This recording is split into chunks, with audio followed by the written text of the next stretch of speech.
Getting things done isn't about squeezing more hours from your day. Getting things done is actually about clearing the counter before the dinner rush begins. Getting things done argues that your mind is absolutely not a prep station. In Getting Things Done, David Allen kicks off with a cold claim. You don't have a time problem. You have an inventory problem. See, David Allen isn't asking you to just work faster. He's asking you to stop making your brain hold on to raw ingredients.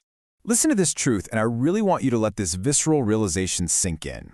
You are not short on time. Your counter is covered with unfinished ingredients. Just think about your mental counter right now. It's probably covered with half-cut onions, uncooked rice, and completely unnamed orders. That is exactly why having a free hour in your schedule can still feel absolutely useless. We have this brutal habit of checking everything twice. And the mechanism driving this? Unresolved commitments. Every single item you haven't captured properly just keeps asking your brain, how about now? Your mind hears that question as a duty. And how does it answer? By forcing you to repeatedly scan the exact same pile of ordinary tasks. An email from finance, a call to the dentist, a half-started draft. None of these are hard on their own, but together, they completely spoil the room. We really need to slow down for a second and look at how we frame this. What we defensively call not enough time is actually just really poor storage. Scarcity often starts out as a mess, not a lack of time itself. You can leave work, go home, and still be carrying that entire metal kitchen counter right there with you. You close your laptop, but you can still hear the orders being shouted. In this explainer of the source material, UpGoWise uses this book to make one question completely unavoidable. What are you calling not enough time that is really just poor storage? Now, the belief you're holding right now probably sounds pretty smart. You're thinking, I have more inputs than capacity, so I obviously need a tighter schedule. But a perfectly clean calendar cannot rescue a cluttered prep station.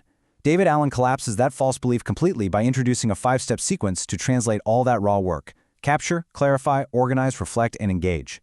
This sequence matters because your mind literally cannot cook the meal and count the inventory at the exact same time. The crucial point where this whole system fails most often is step 2, clarify.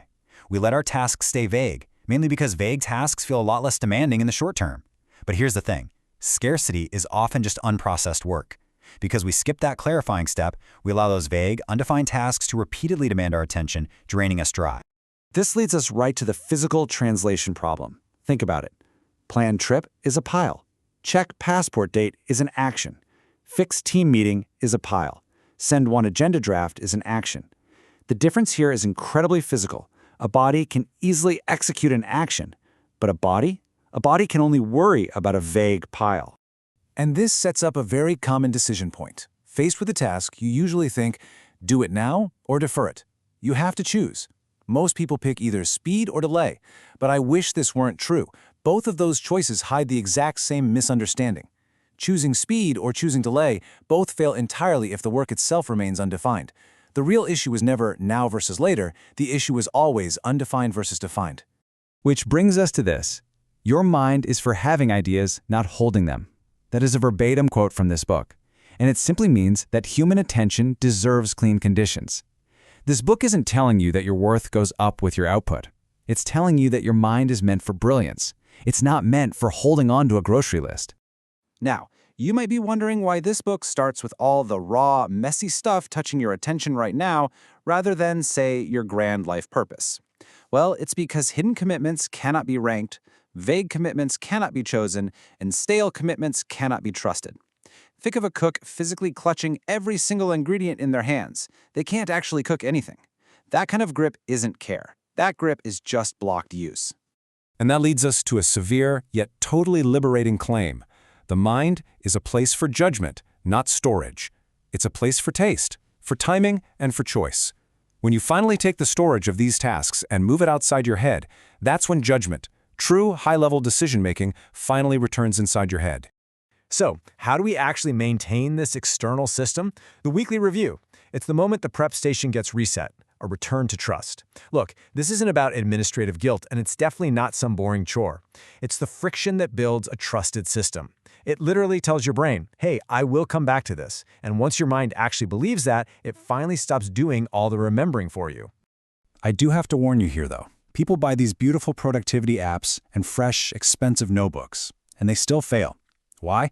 Because a clean screen can still hold a dirty commitment. A pretty list can still just be a pile in disguise.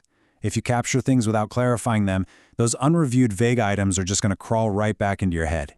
This brings us to another false choice we make all the time: the strict calendar versus the flexible list. The strict calendar feels very adult and disciplined, right? While the flexible list feels a bit more humane. But guess what? They both fail if they merely hold decisions you haven't actually made yet. The format you choose cannot do the thinking for you. I want to drop a question right here and just let it sit with you for a second. Where does your work go to be trusted? Seriously, think about it. Because if you don't have a trusted station, you're starting every single morning already behind. You end up answering simple work with complex, exhausting stress. The repair for every single commitment is incredibly blunt. Do not admire the pile. Do not polish the pile. For every item, you need to do one of 4 things: trash it, someday it, reference it, or define the next move. Make the decision, and then protect the review process where that trust is maintained. And this beautifully resolves the hook we started with. Things rarely get stuck because of lack of time. They get stuck because the doing of them has not been defined. You see, you were never actually short on time. You were simply trying to serve meals from a covered, completely cluttered counter. Defining the next physical action isn't just some productivity hack. The next action is a mercy. Relief is not laziness. Relief is a sign that your work finally has a proper place. Defining the very next physical move tells your mind, okay, you can stop rehearsing now. It lets your system cleanly convert your attention directly into action. This system offers a very sober promise. If you don't pay appropriate attention to what has your attention, it will take more of your attention than it deserves. This book does not promise a lighter life. What it promises is a much cleaner relationship with what life asks of you. It is quite literally a craft of returning to center. Clear counter, trusted mind. This is the permanent floor we are building here. One honest capture completely removes the excuse for staying vague. It stops us from confusing mental clutter with actual ambition. Here at UpGoWise, we see this as productivity functioning as philosophy, just with its sleeves rolled up. UpGoWise is built for exactly that kind of shift. So here is your implementation intention to take away from this explainer. Before tomorrow, when a new input appears, capture it outside your head in one inbox. I invite you right now, as we wrap up, to do a 5-minute mind sweep into one single inbox. Clear your prep station and get ready to finally cook.